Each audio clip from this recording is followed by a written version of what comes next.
warahmatullahi wabarakatuh. Selamat siang. Saya Aprilia Nidini Harasita akan menemani Anda untuk informasi hari ini, Jumat 7 Mei 2021 di Focus Channel.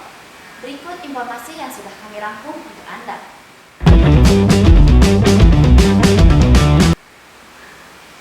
Berita pertama, pernyataan Wali Kota Palembang, Haji Harmojoyo yang melarang pelaksanaan sholat Idul Fitri atau sholat Id di masjid menuai pro dan kontra. Banyak masyarakat yang mempertanyakan keputusan tersebut karena justru pasar, mal, kafe dan tempat hiburan justru tetap buka. Anggota Dewan Perwakilan Rakyat Daerah Kota Palembang, Muhammad Hibani angkat bicara. Dia mengakui bahwa COVID-19 masih ada di tengah-tengah masyarakat. Namun, Ketua Fraksi Partai Keadilan Sejahtera DPRD Kota Palembang ini mengatakan pelarangan sholat Idul Fitri di masjid merupakan keputusan yang berlebihan dan kurang tepat. Dia memahami betul bahwa alasan pemerintah mengizinkan pasar-pasar melakukan transaksi dalam jumlah yang masif agar roda ekonomi berputar dan masyarakat bisa mendapatkan penghasilan. Selain itu, Bendahara Umum Dewan Pengurus Daerah PKS Palembang menjelaskan bahwa pemerintah juga berkepentingan mendapatkan pendapatan dari pajak dan berputarnya roda ekonomi. Lantas, dia mempertanyakan apakah karena sholat Idul Fitri tidak ada benefit secara ekonomi, sehingga sholat Idul Fitri dilarang. Padahal sholat Idul Fitri merupakan salah satu kebutuhan spiritual masyarakat yang datang setahun sekali. Hibani mengimbau masyarakat untuk terus berdoa agar pandemi ini segera berakhir, sehingga kehidupan bisa kembali normal seperti sedia kala.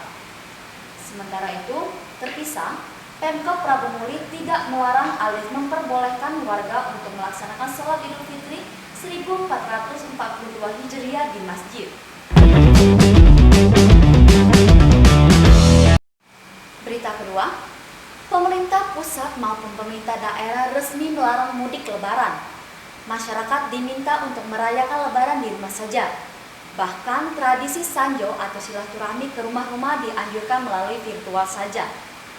Hal itu diungkapkan langsung Kapolres Lubuk Linggau, AKBP Nuryono, dijumpai usai upacara gelar pasukan operasi ketupat 2021 yang dilanjutkan pemusnahan 200 gram barang bukti narkoba jenis sabu-sabu di lapangan Taman Olahraga Silampari atau TOS Rabu 5 Mei 2021. Menurut Nuryono, kalaupun masyarakat tetap melakukan tradisi sanjo, maka wajib menerapkan protokol kesehatan.